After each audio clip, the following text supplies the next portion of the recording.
इस बिजनेस में जब मैं बिजनेस में आया था डायरेक्ट सेलिंग इंडस्ट्री के अंदर, आज मैं कुछ बहुत बेसिक चीज़ों पे बातचीत करने जा रहा हूँ। बेसिकली मैं एटीट्यूड पे बातचीत करने जा रहा हूँ, और यकीन मानिए दोस्तों, मैं बहुत दमदारी से इस बात को बोल सकता हूँ, एटीट्यूड इज एवरीथिंग।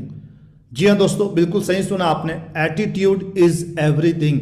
हर चीज़ दोस्तों एटीट्यूड है। हमारी जिंदगी हमारे एटीट्यूड की वजह से ही आगे बढ़ती है या नहीं बढ़ती है दोस्तों, ये कहीं ना कहीं एटीट्यूड का खेल है। दोस्तों इस बात को समझने की जरूरत है। जाने अनजाने डायरेक्ट सेलिंग इंडस्ट्री के अंदर या इस बिजनेस के बाहर भी 99% लोगों का यह मानना है कि कोई व्यक्ति अगर सफल है, कोई व्यक्ति अगर अमीर है, कोई व्यक्ति अगर ज्यादा पैसे कमा रहा है तो अपनी किस्मत की वजह से कमा रहा है।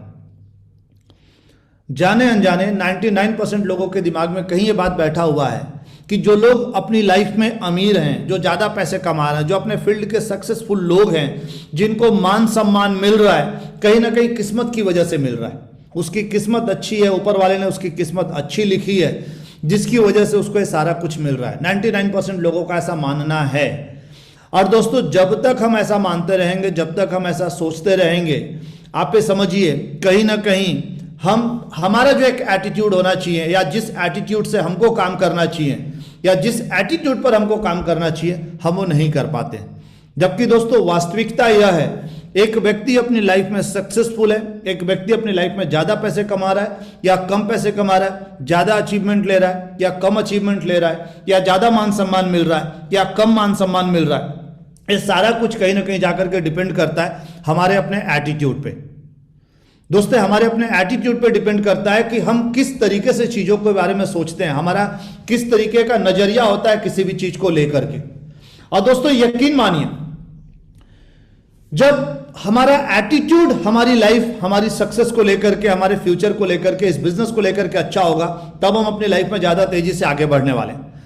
डायरेक्ट सेलिंग इंडस्ट्री के अंदर आने के बाद मैं बहुत सारे लोगों का एटीट्यूड देखता हूं, बहुत बारीकी से कुछ बातों को मैं रखने का प्रयास करता हूं, समझने का प्रयास कीजिएगा। दोस्तों हम में से बहुत सारे लोगों के अंदर दिमाग में कहीं ना कहीं एक बात होता है कि जब हम लोगों के पास जा रहे हैं, लोगों को बिजनेस प्लान दिखाते हैं, लोगों से सेल लेकर के आते हैं, तो यहां पर कई बार हमारे दिमाग में एक बात होता है, या मैं बहुत सारे लोगों को देखता हूं बिल्कुल रिक्वेस्टिंग मोड में या कन्विंस करने का प्रयास करते हैं। दोस्तों किसी को रिक्वेस्ट करके अगर आप इस बिजनेस में लेकर के आ रहे हो, तो हो सकता है कि हम उसका सेल तो ले लें, लेकिन हम उससे बिजनेस कभी नहीं करा पाएंगे, हम उससे बिजनेस नहीं करवा पाएंगे। दोस्तों जब भी हम फॉलोअप में जा रहे हैं, इस बात को हम सभी को समझने की जरूरत है कि हमको ना रिक्वेस्ट नहीं करना है, हमको कन्विंस करने की जरूरत नहीं है। दोस्तों हमें कहीं ना कहीं सामने वाले को यह विश्वास दिलाने की जरूरत है, अगर वह इस बिजनेस में आता है, इस बिजनेस के अंदर आता है, तो वह अपनी जिंदगी में आने वाले दिनों में बहुत ही तेजी से बदलाव देखने वाला है, बहुत ही तेजी से उसकी लाइफ में चेंजेस आने वाला है। और हमें इस फीलिंग के साथ लोगों के पास जाने की जरूरत है। जब हम लोगों के सामने बिजनेस प्लान को लेकर के जाते हैं, ये बातें मैं इसलिए बोल रहा हूं, इस पैनल पे बहुत सारे ऐसे लोग होंगे, जब हम लोगों को बिजनेस प्लान दिखाने जाते हैं तो कहीं ना कहीं हम कन्विंसिंग मोड पे बातचीत करते हैं। हमको अपने बिजनेस को लेकर के डाउट होता है कि मैं वास्तव में सही बिजनेस में हूं या नहीं हूं। कोई अगर हमसे पूछ दिया भाई करते क्या हो, हम इधर उधर देखने लगते हैं। हमको डायरेक्टली बोलने में शायद ना शर्म आता है, हमको झिझक होता है कि मैं डायरेक्ट सेलिंग इंडस्ट्री के अंदर हूं, मैं नेटवर्क मार्केटिंग के व्यवसाय में, मैं मल्टी लेवल मार्केटिंग व्यवसाय में हूं। हमको कहीं ना कहीं शायद ना झिझक होता है, हमें शर्म आता है, या हम इस बिजनेस को छोटा मानते हैं, और एक कारण है कि हम इधर उधर देखना शुरू कर देते हैं। जबकि दोस्तों इस बात को समझने की जरूरत है, आज हम एक ऐसी इंडस्ट्री के अंदर हैं जहां पे हम लोगों के सपने पूरे कर रहे हैं। मैं ऑनेस्टली बोलना चाहूंगा, जिसकी वजह से, जिस सज्जन की वजह से मुझे यह बिजनेस मिला, इस बिजनेस में आते समय मेरे पास कार नहीं थी, एक नॉर्मल सी बाइक थी। इस बिजनेस में आते समय दोस्तों, इस बिजनेस में आने के बाद मैंने अपनी पहली कार खरीदी, फिर दूसरी कार मर्सिडीज लिया, तीसरी कार टाटा हैरियर लिया, शानदार घर बनाने का मौका मिला, शानदार लाइफ स्टाइल मिली, ढेरों फ्लाइट यात्रा मैंने अपनी जिंदगी में किया है। लगभग मुझे लगता है 150 से 200 बार मैंने फ्लाइट यात्रा किया है इस बिजनेस में आने के बाद। इस बिजनेस में आने के पहले जिंदगी में कभी फ्लाइट में नहीं बैठा था, कभी इंडिया टूर में घूमने नहीं गया था, कभी फॉरेन टूर में घूमने नहीं गया था। आज मोर देन 75 से ज्यादा इंडिया टूर मैंने अपनी लाइफ में किया हुआ इस बिजनेस के अंदर। 75 से ज्यादा इंडिया टूर अपनी फैमिली के साथ, अपनी टीम के साथ, शानदार टूरिस्ट डेस्टिनेशन प्लेसेस पे। बहुत सारे foreign tour, Singapore, Indonesia, Malaysia, Thailand, कई बार थाईलैंड 6 बार जा चुका हूं। तो दोस्तों इस बात को समझने की जरूरत है, जब हम लोगों को बिजनेस प्लान देने जा रहे हैं तो हमारा जो एटीट्यूड होना चाहिए, गिविंग एटीट्यूड, 2 प्रकार का एटीट्यूड होता है, समझिएगा। एक गिविंग एटीट्यूड, एक बैगिंग एटीट्यूड। एक बैगर वाला एटीट्यूड कि हम कुछ मांगने जा रहे हैं, हम कुछ मांगने जा रहे हैं। दोस्तों हम कुछ मांगने नहीं जा रहे हैं। कई बार हमको लगता है कि हम पैसा मांगने जा रहे हैं। दोस्तों जो हम अपने दिमाग में सोच लेकर के जाएंगे ना लोगों के पास, अगर हम इस सोच के साथ जाएंगे कि रिक्वेस्ट करेंगे, दे दो ना भैया, आप दे दोगे, एक टॉकिंग टेड खरीद लोगे भैया तो मेरा तो बुलसाई हो जाएगा, एक बढ़िया सा मेरा चेक उठ जाएगा। अगर हम इस एटीट्यूड से लोगों के पास जाएंगे ना तो हो सकता है दया भाव खा करके आपको सेल दे भी दे, लेकिन बिजनेस नहीं होगा। इससे बिजनेस नहीं होने वाला है। हमारा एटीट्यूड कहीं ना कहीं ऐसा होना चाहिए जब हम लोगों के पास जा रहे हैं। दोस्तों इस बात को समझने की जरूरत है। इस बिजनेस के अंदर आने के बाद बहुत करीब से मैंने महसूस किया, डायरेक्ट सेलिंग इंडस्ट्री में आने के बाद, और हम सभी को इस बात का प्राउड होना चाहिए। दोस्तों रियली बोलना चाह रहा हूं, इस बात का हम सभी को प्राउड होना चाहिए। कहीं ना कहीं डायरेक्ट सेलिंग इंडस्ट्री में आने के बाद बहुत करीब से मैंने लोगों को देखा है, जिस फैमिली के जो फैमिली बाइक नहीं खरीद सकती थी, आज वो फैमिली कार में घूम रही है। आज उन्होंने कार ले लिया इस बिजनेस के माध्यम से। जो एक नॉर्मल 5 लाख 10 लाख की घर नहीं बना सकते थे, आज इस बिजनेस से लाखों रुपए का, 50 लाख का, 1 करोड़ का घर बना लिया। जो लोग कभी इंडिया टूर घूमने नहीं जा सकते थे, वो लोग आज इस बिजनेस के माध्यम से फॉरेन टूर से घूम करके आ चुके हैं, दुनिया के बड़े से बड़े होटल में रुक करके आ चुके हैं। मतलब हम एक ऐसी अपॉर्चुनिटी के अंदर है और ऐसे लोग इस पैनल पर भी उपस्थित हैं। दोस्तों मैं आपको बताना चाहूंगा। तो दोस्तों कहीं ना कहीं हमें इस एटीट्यूड को समझने की जरूरत है। जब हम लोगों के पास जा रहे हैं तो हमारा जो एटीट्यूड होना चाहिए, गिविंग एटीट्यूड होना चाहिए। जब हमारे अंदर गिविंग एटीट्यूड होगा कि मैं लोगों को कुछ देने जा रहा हूं, जिस व्यक्ति के पास मैं जा रहा हूं आज उसको मैं एक ऐसा अपॉर्चुनिटी देने जा रहा हूं, अगर वो इस अपॉर्चुनिटी के अंदर ईमानदारी से काम कर लिया तो उसका मिलीनियर बनना तय है। अगर ईमानदारी से उसने काम कर लिया तो उसका मिलीनियर बनना तय है। अगर इस एटीट्यूड के साथ, इस कॉन्फिडेंस के साथ, इस बिलीव के साथ हम लोगों के पास जाएंगे और लोगों को बिजनेस प्लान देंगे तो डेफिनेटली सेल कन्वर्जन ज्यादा होने वाला है। लेकिन दोस्तों यहां पर एक बात मैं बोलना चाहूंगा, एक confidence, A believe, a vision हम सामने वाले को तभी ट्रांसफर कर पाएंगे जब हम इस पे खुद विश्वास करते हैं। जब तक हमें ही विश्वास नहीं होगा कि डायरेक्ट सेलिंग इंडस्ट्री के माध्यम से, इस प्लेटफॉर्म के माध्यम से हम खुद अपने परिवार के लिए इतिहास लिखने वाले हैं, हम खुद अपने और अपने परिवार के सपनों को पूरा करने वाले हैं, हम खुद यहां से मिलीनियर बनने वाले हैं, हम खुद की शानदार कार, खुद का घर, अपनी खुद की लाइफ स्टाइल में तेजी से बदलाव लाने वाले हैं। दोस्तों जब तक बिलीव हमें खुद नहीं होगा तब तक हम कभी भी सामने वाले को बिलीव, कस्टमर को बिलीव नहीं दिला पाएंगे, प्रोस्पेक्ट को विश्वास नहीं दिला सकते। और ज्यादातर मामलों में, ऑनेस्टली आपको बोलना चाहूंगा दोस्तों, ज्यादातर मामलों में यही प्रॉब्लम है। ज्यादातर मामलों में यही प्रॉब्लम होता है। मैं देखता हूं जब हम इस बिजनेस को करना चालू करते हैं, मैंने जब आज से 15 साल पहले यहां पर अपना करियर शुरू किया था, मैं बहुत सारे लोगों को देखता था, लोग फॉलोअप में जाते थे, बिजनेस प्लान देते थे और पता चल रहा सो द प्लान के दौरान में उनका खुद का कॉन्फिडेंस ही, मतलब उनको खुद पे ही डाउट है, पता नहीं हो पाएगा नहीं हो पाएगा, मैं कर पाऊंगा नहीं कर पाऊंगा, मैं डायमंड बनूंगा नहीं बनूंगा। तो दोस्तों इस बात को समझने की जरूरत है। अगर इस डाउट के साथ, इस एटीट्यूड के साथ हम काम करेंगे तो हमारा जो एटीट्यूड होगा गिविंग एटीट्यूड नहीं होगा, बैगर वाला एटीट्यूड होगा। और बैगर वाले एटीट्यूड में दोस्तों कभी भी बड़ा काम नहीं होने वाला है। आप देखिएगा हमारे घरों पर कई बार ऐसा हुआ होगा, हमारे घरों पे कोई बैगर, कोई भिखारी भीख मांगने आया होगा, कई बार हमने दे भी दिया होगा दया भाव खा करके, और कई बार हमने बोल दिया होगा जाओ भाई जाओ यहां दूसरे दरवाजे जाओ, कई बार हमने भगा भी दिया होगा। लेकिन वहीं पर जब हमारे अपनी कॉलोनी के अंदर में, हमारे अपने मोहल्ले में जब भंडारा होता है, जब किसी मंदिर का भंडारा बढ़ता है, तो देखिएगा बहुत ही कॉन्फिडेंस से फिर हम खुद जाकर के लाइन में लग करके उस भंडारा को लेते हैं, फिर हम खुद लेते हैं। क्यों? क्योंकि हमें वहां पे आस्था है, हमें वहां पे बिलीव है।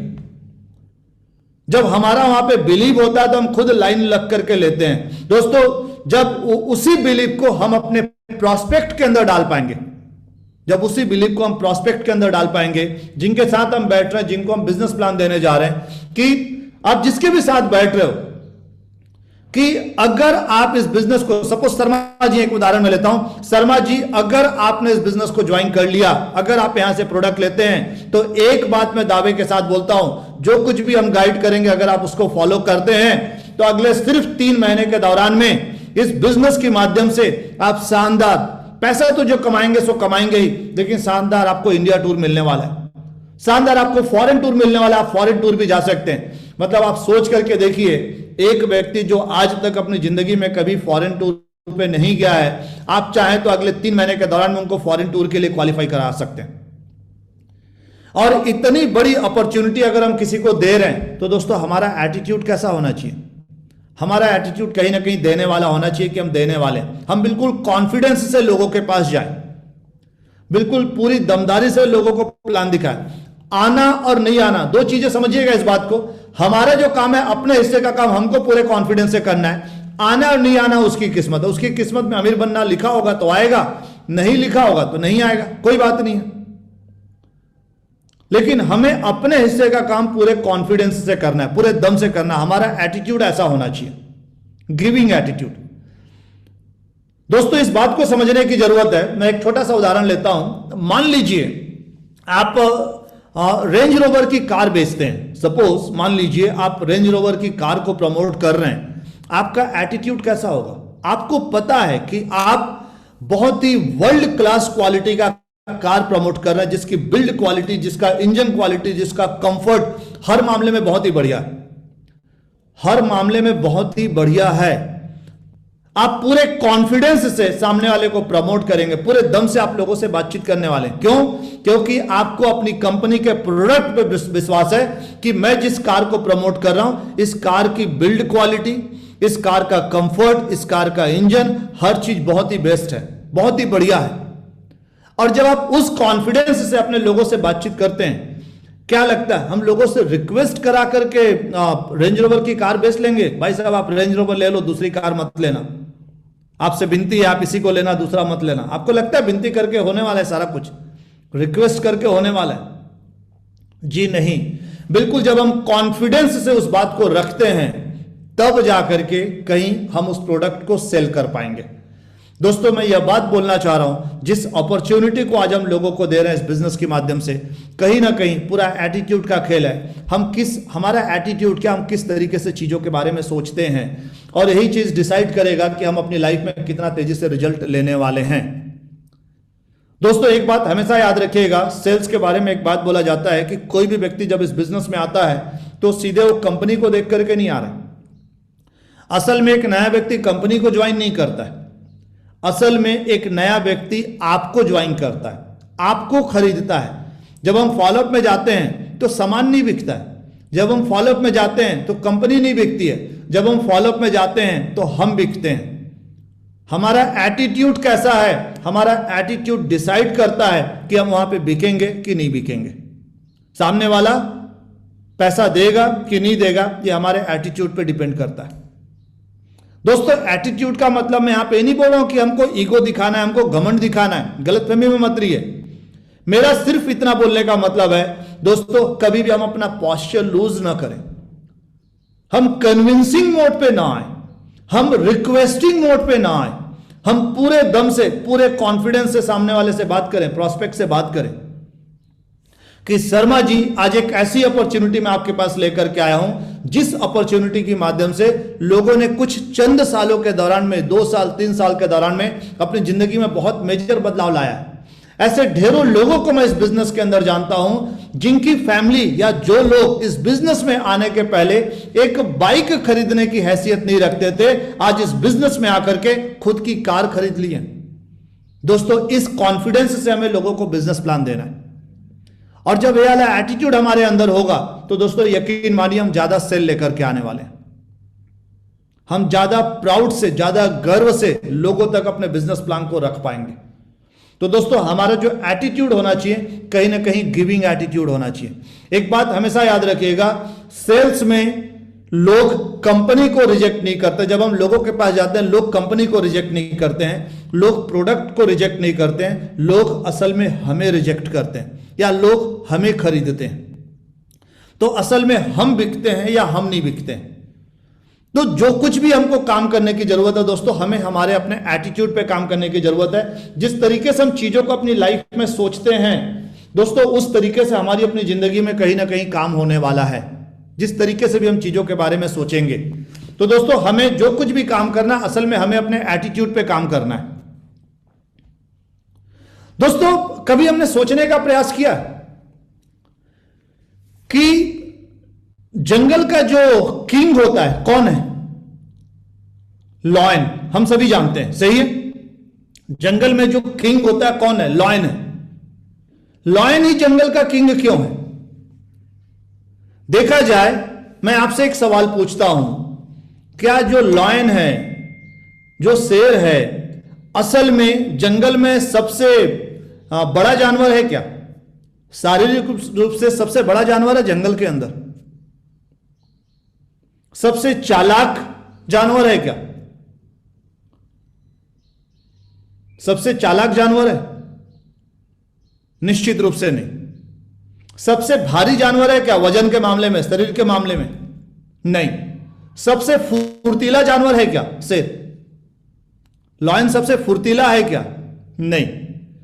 देखा जाए, अगर मैं हेवी के मामले में बात करूं या बड़े शरीर के मामले में बात करूं, दोस्तों इस बात को समझना, अगर मैं हेवीएस्ट के मामले में बात करूं, सबसे बड़े शरीर के मामले में बात करूं, तो जंगल के अंदर लॉयन से ज्यादा भारी भरकम कहीं ना कहीं एलिफेंट होता है, हाथी होता है। अगर मैं लंबे की बात करूं, तो जंगल के अंदर सबसे लंबा जो जानवर होता है जिराफ होता है, जिराफ। अगर मैं सबसे चालाक जानवर की बात करूं, तो दोस्तों सबसे चालाक जानवर होता है लोमड़ी, फॉक्स, सबसे चालाक जानवर। सबसे फुर्तीला अगर मैं जानवर की बात करूं, तो दोस्तों कहीं ना कहीं हम सभी जानते हैं लेपर्ड है, टाइगर, कहीं ना कहीं ये लोग सबसे ज्यादा फुर्तीले होते हैं। फिर भी शेर जंगल का किंग क्यों है? जो लॉयन है वो जंगल का किंग क्यों है? दोस्तों कहीं ना कहीं अपने एटीट्यूड की वजह से, अपने एटीट्यूड की वजह से। यहां पे दो चीजें होती हैं। जब शेर और हाथी एक दूसरे के सामने होते हैं, तो असल में हाथी क्या सोचता है? हाथी के दिमाग में एक बात होता है कि आज ये मुझे खा जाएगा। हाथी के दिमाग में एक बात होता है कि आज ये मुझे खा जाएगा, मतलब मैं इसका लंच बनने वाला हूं, मैं इसका भोजन बनने वाला हूं। वहीं पर शेर के दिमाग में क्या होता है? शेर के दिमाग में होता है कि आज मुझे बढ़िया भोजन मिल गया। देखा जाए, हाथी के एक पंजे मात्र से, एक पंजा मारने मात्र से शेर खत्म हो जाएगा, शेर मर सकता है। लेकिन दोनों के एटीट्यूड में बहुत बड़ा फर्क है। एक इस नजरिए से देख रहा है कि मैं शेर का, आज लॉयन का भोजन बनने वाला हूं, हो सकता है मुझे खा जाए। दूसरा इस एटीट्यूड से हाथी को देख रहा है कि आज मेरा बढ़िया भोजन बनने वाला है। दोस्तों हमारा एटीट्यूड ही डिसाइड करता है कि हम अपनी लाइफ में कहां पहुंचने वाले हैं। हमारा एटीट्यूड ही डिसाइड करता है। शेर जो लॉयन है, ना तो जंगल का सबसे लंबा जानवर है, सबसे बड़ा जानवर, ना तो सबसे लंबा जानवर है। सबसे लंबा तो ऊंचाई के मामले में, लंबाई के मामले में देखा जाए, हाइट के मामले में देखा जाए तो जिराफ है। ना तो जंगल का सबसे भारी भरकम जानवर है, सबसे भारी भरकम जानवर देखा जाए तो हाथी है। ना तो सबसे चालाक जानवर है, सबसे चालाक के मामले में देखा जाए तो दोस्तों सबसे चालाक जो जानवर है डेफिनेटली वो लोमड़ी है, फॉक्स है। अगर मैं सबसे फुर्तीले जानवर की बात करूं, तो दोस्तों सबसे फुर्तीला जानवर आप भी जानते हैं कि उसके अंदर कहीं ना कहीं टाइगर है। तो दोस्तों इसके बावजूद भी अगर देखा जाए शेर जंगल का किंग है, तो इसके पीछे सिर्फ एक कारण है, अपने एटीट्यूड की वजह से। तो दोस्तों इसका मतलब यह है कि इस बिजनेस में अगर हमको बहुत तेजी से आगे बढ़ना है, तो हम अपने हाइट की वजह से आगे नहीं बढ़ते कि मेरी सबसे ज्यादा हाइट होगी तो मैं यहां का किंग बन पाऊंगा। हमारे हाइट की वजह से हम आगे नहीं बढ़ते। हमें बहुत ज्यादा मोटा होने की जरूरत नहीं है कि मैं बहुत ज्यादा हेल्दी रहूंगा, प्रॉपर मेरा हेल्थ होगा तो मैं आगे बढ़ पाऊंगा, या मेरी हाइट कम है तो मैं आगे नहीं बढ़ पाऊंगा, या मेरा रंग अच्छा है तब मैं आगे बढ़ पाऊंगा या नहीं बढ़ पाऊंगा। दोस्तों हम कहीं ना कहीं अपने एटीट्यूड की वजह से अपनी लाइफ में आगे बढ़ने वाले हैं। हमारा एटीट्यूड डिसाइड करने वाला है कि हम अपनी लाइफ में किस तरीके से आगे बढ़ेंगे। दोस्तों एक बात मैं और यहां पे रखना चाहूंगा, बिल्कुल आज स्ट्रांगली दोस्तों इस बात को मैं बोलना चाह रहा हूं, इस बात को हम सभी को समझने की जरूरत है। हमारा एटीट्यूड ही डिसाइड करता है कि हम अपनी लाइफ में कहां पहुंचने वाले। हम अपने एटीट्यूड की वजह से ही तरक्की करते हैं या कहीं ना कहीं पीछे छूट जाते हैं। हम जो कुछ भी सोचते हैं अपने बारे में, अगर हम कभी हम फील्ड में जा रहे हैं, लोगों को बिजनेस प्लान देने जा रहे हैं और दिमाग में कहीं ये बात है कि जो व्यक्ति मेरे सामने बैठा मेरे से ज्यादा जानता है, मेरे से ज्यादा कॉन्फिडेंट है, तो दोस्तों हम वहां पे सेल करके नहीं आ पाएंगे। लेकिन अगर हम इस कॉन्फिडेंस के साथ जाते हैं कि जिस बिजनेस प्लान को मैं सामने वाले के पास रखने जा रहा हूं उस बिजनेस के बारे में ज्यादा जानकारी मेरे पास है, हो सकता है सामने वाला डॉक्टर है, सीए है, एडवोकेट है, कोई फर्क नहीं पड़ता, लेकिन दोस्तों इस बिजनेस की जानकारी तो मेरे पास ज्यादा है। एक कॉन्फिडेंस होना चाहिए। और मैं ऑनेस्टली आपको एक बात बोलना चाहूंगा, मैं आज की बात नहीं बोल रहा हूं, मैं जब इस बिजनेस में आया था, आज से 15 साल पहले की भी बात आपको बता रहा हूं, जब मैं स्टेज पर होता था, जब मैं ट्रेनिंग ले रहा होता था या जब मैं सेमिनार ले रहा होता था, आज तो कॉन्फिडेंस है ही, लेकिन मैं उस समय की भी बात बता रहा हूं, दिमाग में एक बात होता था हमेशा कि मेरे से अच्छा कोई ट्रेनिंग नहीं ले सकता। ये ईगो नहीं था, ये अपने ऊपर बिलीव लेवल था। क्यों? क्योंकि उसके लिए मैं तैयारी करता था, मैं उसके लिए तैयारी करता था। दोस्तों जब भी आप लोगों को बिजनेस प्लान देने जाएं, जब भी आप लोगों की ग्रुप मीटिंग करने जाएं, इस कॉन्फिडेंस के साथ जाएं और उस तैयारी के साथ जाएं, हमेशा उस तैयारी के साथ जाएं कि आपसे अच्छा कोई नहीं कर सकता है। मैं बहुत सारे लोगों को देखता हूं इस बिजनेस के अंदर, डायरेक्ट सेलिंग इंडस्ट्री के अंदर, उनको लगता है कि मेरा सीनियर अगर टाइम दे देगा ना आज के इस फॉलोअप में तब तो सेल पक्का आ जाएगा, लेकिन मैं तो कर नहीं पाऊंगा, मेरे तो बस की बात है नहीं। दोस्तों जब तक ये वाला एटीट्यूड हमारे अंदर होगा कि मेरे बस की तो बात है नहीं, मैं तो कर नहीं पाऊंगा, यकीन मानिए बड़ा काम कभी होने वाला नहीं है। जब भी आप फील्ड में जाएं, जब भी आप सौदा प्लान करने जाएं, जब भी आप फॉलोअप में जाएं, पर्टिकुलर उस समय सीखने के लिए लाइफ टाइम तैयार रहें। जिंदगी भर सीखना है, हम सभी को सीखना है, हम सभी सीख रहे हैं, लाइफ टाइम सीखते रहेंगे। लेकिन दोस्तों जब भी आप फील्ड में जाएं, एक सोच हमेशा लेकर के जाइए। जब आप किसी के पास बिजनेस प्लान किसी के सामने रखने जा रहे हैं, उस समय आपके दिमाग में एक बात होना चाहिए, पूरी दुनिया में उस व्यक्ति को सबसे अच्छा बिजनेस प्लान जो दे सकता है या दिखा सकता है वो आप ही कर सकते हैं और कोई नहीं कर सकता। इस कॉन्फिडेंस के साथ लोगों के सामने बैठना है। बिजनेस में आना नहीं आना, प्रोडक्ट खरीदना और नहीं खरीदना, ये तो उस पर डिपेंड करता है, ये सामने वाले पे डिपेंड करता है, कोई बात नहीं, हमें अपना काम पूरे कॉन्फिडेंस से करना है। दोस्तों हमारा जो एटीट्यूड है हमारी लाइफ में हर जगह पे काम आने वाला है, बात याद रखिएगा। हमारे लीडरशिप में, हमारी ग्रोथ में, हमें आगे बढ़ाने में हर जगह काम आने वाला है हमारा जो लीडरशिप है, हमारा जो एटीट्यूड है। तो हमें अपने एटीट्यूड पे हमें इस तरीके से चीजों को सोचना पड़ेगा, समझना पड़ेगा। दोस्तों हमारे बिलीव की बात है। देखिए जंगल के अंदर ना, लॉयन के अंदर एक बिलीव है, एक बिलीव बैठा हुआ है, उसका एक बिलीव सिस्टम बना हुआ है। जब वो किसी भी जानवर को देखता है तो उसके अंदर एक बिलीफ सिस्टम बैठा हुआ है कि सामने वाला मेरा भोजन है। जब वो हाथी को देखता है, जब वो बाइसन को देखता है, कहीं ना कहीं उसके अंदर एक बिलीफ बैठा हुआ है कि ये मेरा भोजन है, और उसी एटीट्यूड से उसको देखता है और उसी एटीट्यूड से उस पर वो आक्रमण करता है। दोस्तों हमें अपने अंदर एक बिलीफ सिस्टम डेवलप करना पड़ेगा, और बिलीफ सिस्टम से ही सारा कुछ होता है। जो बिलीफ सिस्टम हमारे अंदर बैठ गया, हम अपने आप को लेकर के जो बिलीफ सिस्टम अपने अंदर बैठाने वाले हैं कि मैं बहुत पावरफुल हूं, मैं बहुत कमजोर हूं, दोस्तों यकीन मानिए उसी बिलीफ सिस्टम के हिसाब से हमें रिजल्ट हमारी लाइफ में मिलने वाला है। दोस्तों 1954 के पहले पूरे वर्ल्ड में ऐसा कोई व्यक्ति नहीं था, आपकी जानकारी के लिए बता दूं, 1954 के पहले ऐसा कोई व्यक्ति नहीं था जो 4 मिनट से कम समय के अंदर में 1 माइल की यात्रा पूरी कर ले, मतलब 1 माइल का रेस पूरा कर ले। कोई ऐसा खिलाड़ी नहीं था, कोई ऐसा एथलीट नहीं था, कोई ऐसा रेसर नहीं था जो 4 मिनट के अंदर, 4 मिनट से कम समय के अंदर में 1 माइल का दौड़ पूरा कर ले। कोई ऐसा प्लेयर नहीं था। लेकिन दोस्तों 1954 के ओलंपिक में एक चमत्कार हुआ। 1954 में रिकॉर्ड, एक बिलीफ सिस्टम लोगों का टूटा जब 1954 के ओलंपिक में रोजर बैनिस्टर जी ने 3 मिनट 59 सेकंड 6 मिली सेकंड के अंदर में 1 माइल रेस कंप्लीट कर लिया।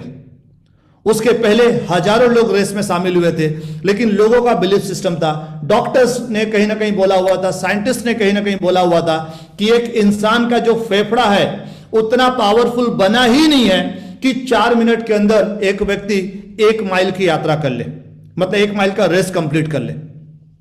ये पॉसिबल भी नहीं है, पॉसिबल ही नहीं है बोला गया था साइंटिस्ट के द्वारा, बहुत सारे वैज्ञानिकों के द्वारा, बहुत सारे डॉक्टरों के द्वारा ये बात बोली जा चुकी थी, घोषणा किया जा चुका था, लोगों का बिलीफ सिस्टम बना हुआ था और लोग उसके लिए सोचते ही नहीं थे।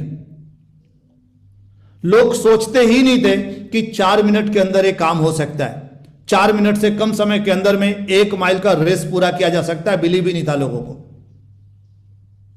लेकिन दोस्तों आपकी जानकारी के लिए बता दूं, 1954 में रोजर बैनिस्टर जी ने 3 मिनट 59 सेकंड 6 मिली सेकंड के अंदर में 1 माइल रेस कंप्लीट किया। और उसके बाद दोस्तों आपकी जानकारी के लिए बता दूं, उसके बाद जिस तेजी से रिकॉर्ड टूटे, मतलब आज के डेट में अगर लोग पार्टिसिपेट करें, आज बच्चे भी, एक स्कूल का जो दौड़ने वाले बच्चे भी होते हैं वो भी उस रिकॉर्ड को ब्रेक कर लेते हैं। आज के डेट में अगर वो रेस कराया जाए, रोजर बैनिस्टर जी ने जब इस रिकॉर्ड को ब्रेक किया, 4 मिनट से कम समय के अंदर में 1 माइल रेस कंप्लीट किया, उसके बाद सैकड़ों लोगों ने आने वाले दिनों में उस रिकॉर्ड को ब्रेक किया, सैकड़ों लोगों ने। और आज अगर लोगों को दौड़ाया जाए, 1 माइल दौड़ में भाग लिया जाए, तो दोस्तों आज दुनिया में करीब 5 लाख से ज्यादा ऐसे लोग आपको मिल जाएंगे जो उस रेस को कंप्लीट कर लेंगे। लेकिन ऐसा क्या हुआ 1954 के टाइम में?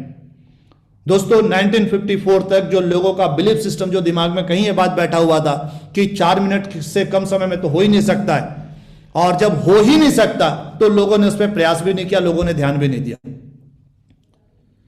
लेकिन 1954 में जब रोजर बैनिस्टर जी ने इस काम को कर दिखाया, 4 मिनट से कम समय में 1 माइल की यात्रा कंप्लीट कर ली, रेस कंप्लीट कर लिया, तो लोगों का एक बिलीफ सिस्टम बन गया कि हाँ ये हो सकता है। अगर रोजर बैनिस्टर जी कर सकते हैं तो मैं भी कर सकता हूं, डेफिनेटली मेरे से भी हो सकता है। और दोस्तों वहां जो बिलीफ सिस्टम लोगों का बैठा, जो बिलीफ बैठा, उसके बाद आज के डेट में बता दूं, ओलंपिक में पार्टिसिपेट करने वाला हर प्लेयर, आज के डेट में ओलंपिक में पार्टिसिपेट करने वाला हर एथलीट जो कि दौड़ में शामिल होता है, वो 4 मिनट से कम समय के अंदर में 1 माइल का रेस कंप्लीट करता है।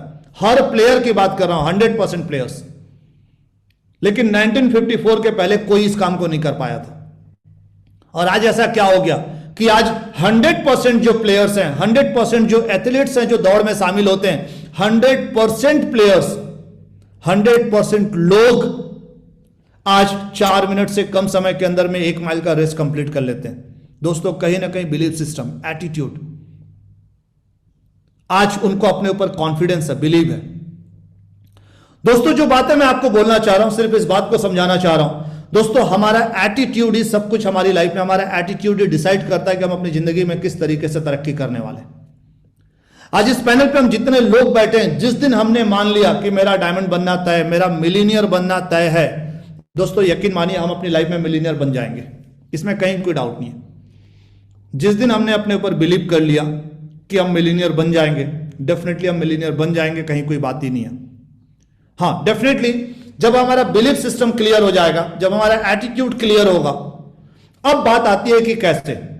अगर बिलीव ही नहीं है तब तो दिमाग में 10 सवाल रहेंगे, पता नहीं होगा नहीं होगा, हम कर तो रहे हैं, आधे अधूरे मन से कर रहे हैं, आधा अधूरा प्रयास कर रहे हैं, कभी फील्ड में सौदा प्लान करते हैं, कभी नहीं करते हैं। ये क्यों होता है? सारी चीजें कहीं ना कहीं हमारे अपने एटीट्यूड की वजह से। क्यों?